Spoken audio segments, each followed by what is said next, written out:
Nos relations tuniso-ivoiriennes n'ont jamais été aussi bonnes que depuis 1965, lors de l'amitié de nos pères fondateurs, Habib Bourguiba et Fouad Ouadni. Et puis, l'année dernière, on a renoué, on a décidé avec mon ami et frère Bruno Koné de remettre les relations au niveau qu'elles le devraient. Depuis une année, nous nous sommes vus 4 fois. Et pour des ministres, pour qu'ils se voient 4 fois une année, c'est un vrai engagement. Monsieur le ministre, je vous remercie de votre engagement vis-à-vis de cette relation. J'étais présent l'année dernière à cet événement et je souhaiterais être présent l'année prochaine. Mon ami et frère Bruno Koné, monsieur le ministre, est venu aussi. Il a rendu la visite avec une délégation ivoirienne. Nous avons eu le plaisir et l'honneur d'accueillir aussi la Côte d'Ivoire comme pays à l'honneur de l'ICT for All de l'année dernière. Et aujourd'hui, je suis très fier que la Tunisie soit à l'honneur de ces journées de l'entreprise de numérique. Je suis fier et confiant. Le deuxième sentiment que je souhaite exprimer, c'est la confiance. La confiance que dans cette période transitoire du monde, que nous sommes ensemble, que nous avons compris que personne ne peut faire la traversée de la période prochaine tout seul et qu'il va falloir utiliser toutes nos ressources et notre volonté pour pouvoir traverser la période de transition qui est en train de se faire. La période de la transition du numérique, la transformation du monde par le digital. Vous savez tous que nous rentrons dans une période où le monde va changer et le taux de changement sur les 5 ans à venir va être égal au moins au taux de changement sur les 50 ans qui sont passés. C'est comme une tsunami qui arrive et qui va changer le monde. Nous, ce qu'on veut, c'est être sur le dos de la tsunami, pas en face de la tsunami, pour pouvoir profiter de ce monde d'opportunités que la technologie nous apporte. Disons-le franchement, si dans la gouvernance mondiale, et c'est peut-être pas très politiquement correct, mais je le dis quand même, dans la gouvernance mondiale, l'ONU cesse de fonctionner aujourd'hui. Le monde changera un peu, mais si les gens qui gèrent l'Internet arrêtent de fonctionner aujourd'hui, le monde s'arrête. Et c'est vraiment ce tsunami et cette importance que le monde de l'Internet et la gouvernance et de l'Internet et de nos structures dans ce monde numérique que je voudrais mettre l'accent, que pour qu'on soit plutôt sur le dos du tsunami plutôt qu'on soit en face du tsunami.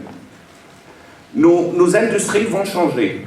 Nos enfants qui sont à l'âge de l'école aujourd'hui, quand ils seront à notre âge, même moins, à l'âge d'avoir un métier, ils seront dans des métiers dont les 2 tiers des métiers ne sont pas encore inventés.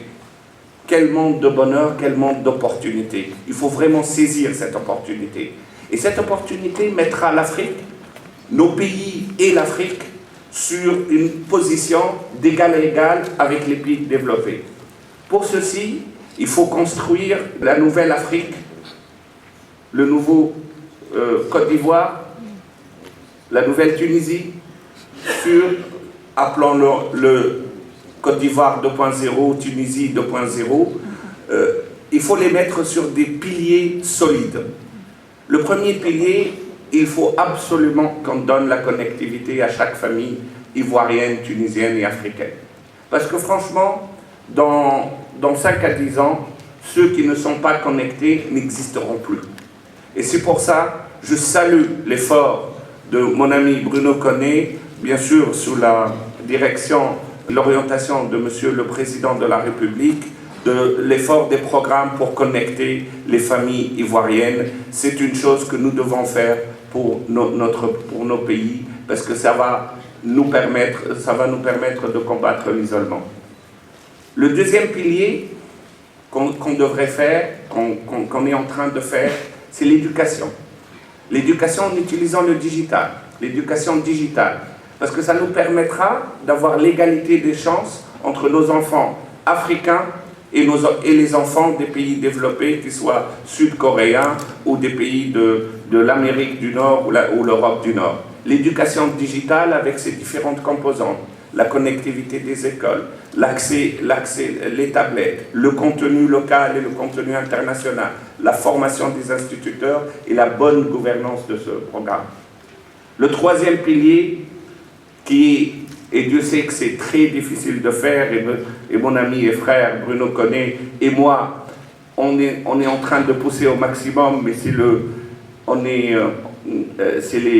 il faut vraiment le pousser, mais ce n'est pas évident, c'est que les systèmes gouvernementaux doivent être connectés pour permettre la disparition du papier dans l'administration. Le papier dans l'administration est un vrai poison au business. Il faut vraiment que nos administrations soient des administrations sans papier d'ici 2020. Voici 3 piliers que nous partageons ensemble avec mon ami et frère Bruno Koné pour l'avenir de nos pays. Nous nous sommes mis d'accord l'année dernière de mettre de l'énergie dans cette transformation parce que nous voyons le tsunami.